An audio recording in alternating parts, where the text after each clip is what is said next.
হচ্ছে প্রথমেই আসছে কি রসায়নের পরিচিতি, তাই না?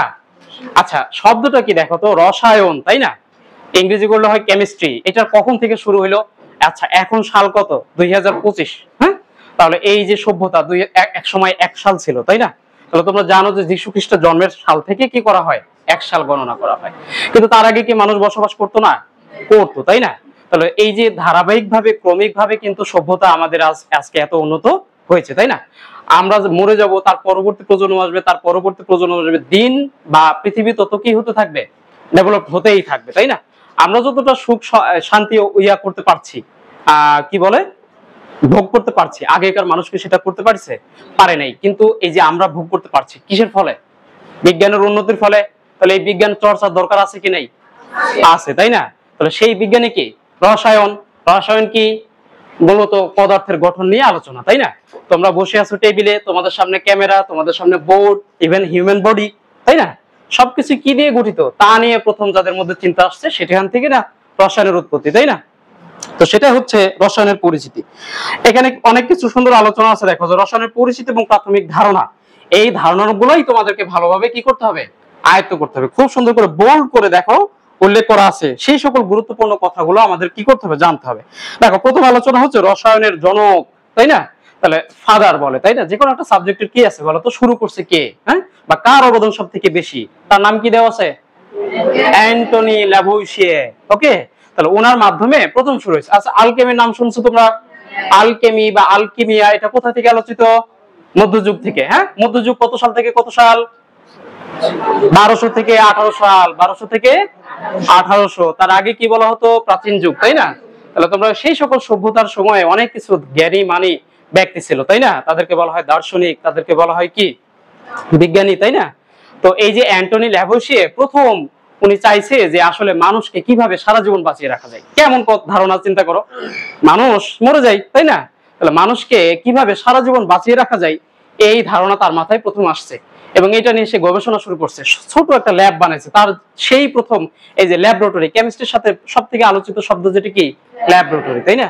যে ল্যাবরেটরি কি, সেখানে যেখানে রসায়ন চর্চা করা হয়। তাহলে উনি ছোট একটা ঘর বানাইলো, সেই ঘরের মধ্যে তিনি সারাদিন বসে থাকতেন আর গবেষণা করতেন যে কিভাবে মানুষকে সারা জীবন বাঁচিয়ে রাখা যায়। হ্যাঁ, তো উনি এই এক পদার্থের সাথে আরেক পদার্থ, আরেক পদার্থের সাথে আরেক পদার্থ শুধু মিশাইতেন। হ্যাঁ, তো যদিও উনি কি করতে পারে নাই, মানুষকে সারা জীবন বাঁচিয়ে রাখার কোনো তত্ত্ব উনি আবিষ্কার করতে পারেন নাই, কিন্তু ফলশ্রুতিতে উনি কি করছে? অনেক নতুন নতুন তথ্য এই যে ইয়া নিয়ে, পদার্থ নিয়ে আবিষ্কার করে গেছেন, তাই না? তো সেই কারণে রসায়নের জনক ধরা হয় অ্যান্টনি ল্যাভুইসিয়ে। ওকে, তাহলে অ্যান্টনি ল্যাভুইসিয়ে হচ্ছে রসায়নের জনক। মধ্যযুগে যে রসায়ন চর্চা হতো সেটার নাম কি? আলকেমি, তাই না? তো তার পরবর্তীতে, আচ্ছা, তারপরে তখন তাদের মধ্যে ধারণা ছিল যে পৃথিবীতে যা কিছু আছে তা কিছু কি দিয়ে গঠিত?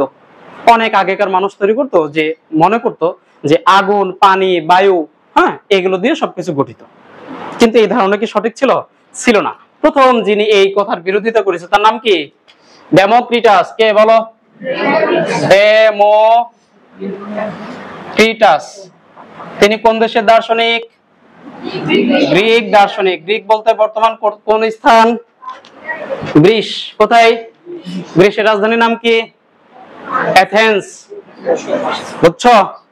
তাহলে এই হচ্ছে গ্রিক দার্শনিক প্রথম ডেমোক্রিটাস, এবং তার সাথে আরেকজনের নাম আছে, কি দেওয়া আছে দেখো তো? লুসিপাস। কে বলো? লুসিপাস। তিনি প্রথম বলে গেছেন যে পৃথিবীতে যা কিছু আছে তা অতি ক্ষুদ্র ক্ষুদ্র কোন একটা বস্তু দিয়ে গঠিত। এবং তিনি তো নামকরণ করেন, সেটা নাম কি করেন? অ্যাটম। তার নাম কি দেন? অ্যাটম। ঠিক আছে, এই অ্যাটম শব্দের অর্থ কি? অবিভাজ্য। অ্যাটম শব্দের অর্থ হচ্ছে অবিভাজ্য। এটা একটা গ্রিক শব্দ। এটা কি শব্দ? গ্রিক শব্দ। যেহেতু তিনি গ্রিসে বসবাস করতেন, তাই না, তাই এটা একটা গ্রিক শব্দ। তাহলে বলো, অ্যাটম কে নামকরণ করেন? ডেমোক্রিটাস। ডেমোক্রিটাস প্রথম নামকরণ কি? অ্যাটম, ক্ষুদ্র ক্ষুদ্র কণা দিয়ে গঠিত। অ্যাটম শব্দের অর্থ কি? অবিভাজ্য। মনে থাকবে সকলের। এই পেছন থেকে তোমরা অ্যাটেনটিভ তো, খুব ভালোভাবে অ্যাটেনটিভ হবো। ওকে, তাহলে ডেমোক্রিটাসের কথাটা আমরা খুব ভালোভাবে মনে রাখবো। আচ্ছা, সেই সময় আরো একজন, গল্প শোনো। ওকে, সেই সময় আরো একজন সমসাময়িক একজন বিজ্ঞানী ছিলেন, তার নাম ছিল অ্যারিস্টটল। হ্যাঁ, তিনি এই কথাটা মানতে চাননি। তিনি এই কথাটা মানতে চাননি। তিনি বলেননি যে আসলে এই কথাটা সত্য। এই ধারণার ফলে প্রায় 2000 বছর কেটে গেছে, মানুষ আসলে সিদ্ধান্তে পৌঁছাতে পারে নাই যে আসলে কি দিয়ে গঠিত, তাই না? তাহলে রসায়ন কিন্তু খুব বেশি পুরানো না, নতুন আবিষ্কার 1803 সালে। পরবর্তীতে এত বছর যাওয়ার পরে কে 1803 সালে, তার নাম কি? John Dalton. তার নাম কি? John Dalton. এই হচ্ছে জন ডাল্টন বলেন যে ডেমোক্রিটাস এত বছর আগে যে কথা বলে গেছিল সেই কথা পুঙ্খানুপুঙ্খানুভাবে কি সত্য। তিনি বলেন যে ঠিক আছে, তাহলে পৃথিবীতে যা কিছু আছে তা কিছু ক্ষুদ্র ক্ষুদ্র কণা দিয়ে গঠিত, তার নাম অ্যাটম। তার সাথে তিনি যোগ করেন কি শব্দ? পরমাণু শব্দ। কি শব্দ? তাহলে পরমাণু শব্দ কোথা থেকে আসলো বোঝা গেল? কার মাধ্যমে আসছে পরমাণু? জন ডাল্টনের মাধ্যমে। ওকে। আর অ্যাটম শব্দ আসছে কার মাধ্যমে? তাহলে আমরা রসায়নের দুইজন উল্লেখযোগ্য খুব গুরুত্বপূর্ণ ব্যক্তির নাম শিখলাম, তাই না? একজন হচ্ছে ডেমোক্রিটাস আর একজন কে? John Dalton. ওকে, খুব ভালোভাবে মনে রাখবে এই কথাগুলা। তারপরে দেখো কি আলোচনায় আসছে, আলকেমি সম্পর্কে তো জানলাই নাকি, পরে তো বুঝতে পারবা নাকি। দেখো ভারতবর্ষের একজন বিজ্ঞানী আছে, তার নাম কি দেওয়া আছে এখানে? কনাদ। কি নাম দেওয়া আছে? কনাদ। আরো একজন আছেন ম্যাথমেটিশিয়ান, তার নাম কি? আর্যভট্ট। শূন্য যে ইয়াটা তার ধারণা দিয়ে গেছেন কে? আর্যভট্ট। তারা কিন্তু ভারতীয়। তাহলে ভারতীয়রা কি প্রাচীন যুগে অনেক বেশি পিছিয়ে ছিল? ছিল না, তাদেরও অবদান ছিল, তাই না? তাহলে ভারতীয়, তখন ভারতীয় বলতে আমরাও তো, তাই না? কারণ কি একসময় পুরা অংশ পাকিস্তান, ভারত, বাংলাদেশ মিলে একটা অংশ ছিল, তাই না? আচ্ছা, তাহলে এই গেল হচ্ছে জন ডাল্টন, আমরা ভারতবর্ষের একজন বিজ্ঞানী, তার নাম শিখলাম, যে হচ্ছে এই মতবাদের উপর কি করছিল বলতো? আস্থা রাখছিল। আচ্ছা, তারপরে দেখো তো আলোচনা কি আসছে। আচ্ছা, তারপরে দেখো এই যে তখন জন ডাল্টন বলল যে এই যে পরমাণু, পরমাণু কি বলতো? অবিভাজ্য।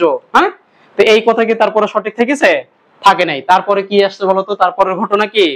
1911 সালের ঘটনা। 1911 সালে এবার কোন বিজ্ঞানী আসছে? এই তো রাদারফোর্ড, তাই না? রাদারফোর্ড বলছে যে এই পরমাণুকে ভাঙা যায় না, এ কথা মিথ্যা, তাই না? পরমাণুকে কি করা যায়? ভাঙা যায়।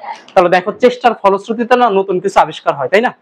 একজন একটা কথা বলে গেল, তারপর আরেকজন ওইটা সম্পর্কে আরেকটু তথ্য দিল, তারপর আরেকজন আসলো আরেকটু তথ্য দিলে ব্যাপকভাবে সেটার আবিষ্কার হলো, তাই না?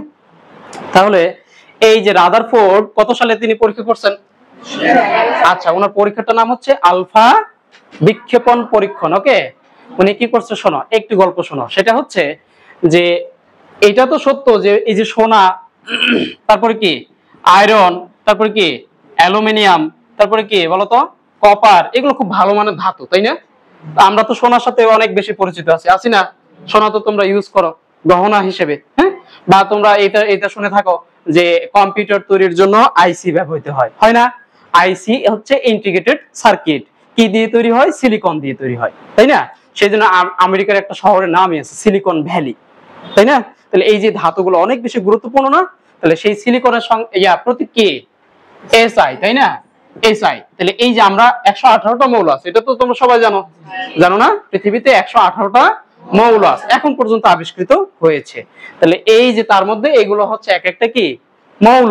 তাহলে এই মৌলগুলো তো আছে, এক্সিস্ট করে, হ্যাঁ? ইভেন আমাদের শরীরে 26 ধরনের মৌলের প্রয়োজন হয়, জানো সেটা? কত ধরনের? 26 ধরনের। সেগুলো কি কি?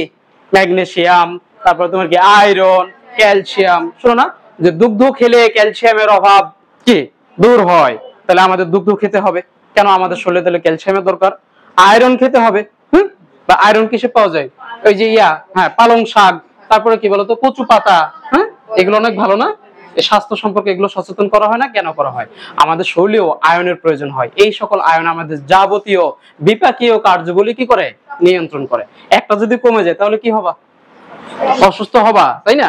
তাহলে যে এখন তো চিকিৎসা অনেক উন্নত, কিভাবে সম্ভব হয়েছে? এই সকল পরমাণু বা অণু সম্পর্কে জ্ঞান অর্জন করার ফলে না হয়েছে, তাই না?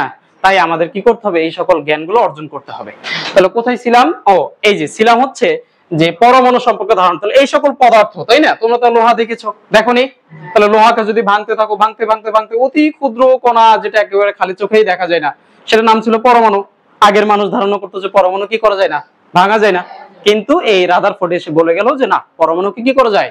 ভাঙা যায়। উনি একটা সোনার পাত নিলেন, সোনার পাত নিলেন, বুঝছো? সোনার পাত বুঝো তো, মানে পাতলা সোনা। হ্যাঁ, এই সোনাটা হচ্ছে 0.0004 সেন্টিমিটার পুরু। পুরুত্ব বুঝো তো?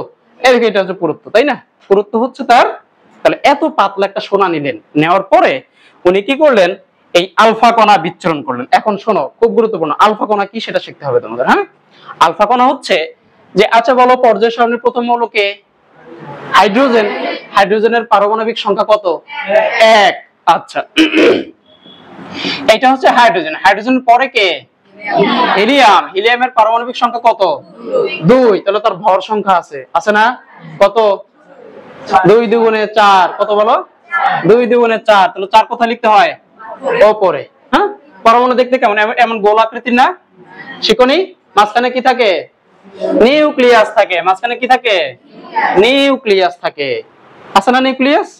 আচ্ছা, এই যে নিউক্লিয়াস থাকে এবং তার বাইরের কক্ষপথে কি থাকে? ইলেকট্রন থাকে। এগুলো কিন্তু পরে আবিষ্কার হয়েছে। হ্যাঁ, কিন্তু এগুলো আবিষ্কারের পেছনে কার ভূমিকা সবথেকে বেশি? এই যে রাদারফোর্ডের। হ্যাঁ, তাহলে উনি এরকম সোনার পাত নিল, আর এই হিলিয়াম যেটা, সেটা হচ্ছে যে এই যে হিলিয়াম আছে দেখছো না, এই হিলিয়ামে 2টা ইলেকট্রন আছে। কয়টা?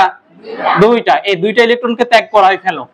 2টা ইলেকট্রন ত্যাগ করাই ফেললে এখানে 2 প্লাস হয়। হ্যাঁ, যেমন হাইড্রোজেন একটা ছিল, তার থেকে যদি তুমি একটা ইলেকট্রন বের করে নাও, তাহলে সেটা কি হয়? Hydrogen plus. এই প্লাস দ্বারা বোঝায় কি, যে একটা ইলেকট্রন ত্যাগ করে দিয়েছে। তাহলে কিভাবে ইলেকট্রন ত্যাগ হয়? আচ্ছা, তোমরা কখনো খেয়াল করে দেখেছো যে এই যে আমাদের পশম, হ্যাঁ, ওই যে শীতকালে বা হচ্ছে চেয়ারে, প্লাস্টিকের চেয়ারে যদি বসো, একটু যদি ঘষা লাগে, কিছুক্ষণ পর দেখবে যেটা খাড়ায় যায় অথবা আকর্ষিত হয়, হয় না? বা ছোট একটা কাগজকে কেটে নিয়ে তোমরা যদি কলম দিয়ে এরকম ঘষো, ঘষে উপর দিয়ে এরকম ধরো, তাহলে ওটা আকর্ষিত হয়। কেন হয়? কারণ ইলেকট্রনের আদান প্রদান হয়ে যায়। হ্যাঁ, প্রত্যেকটা পদার্থই কি ক্ষুদ্র ক্ষুদ্র কণা দিয়ে গঠিত না? তো ইলেকট্রন কিন্তু অসংখ্য, এটাকে ঘষেও কি করা যায় না, শেষ করা যায় না, এত ক্ষুদ্র।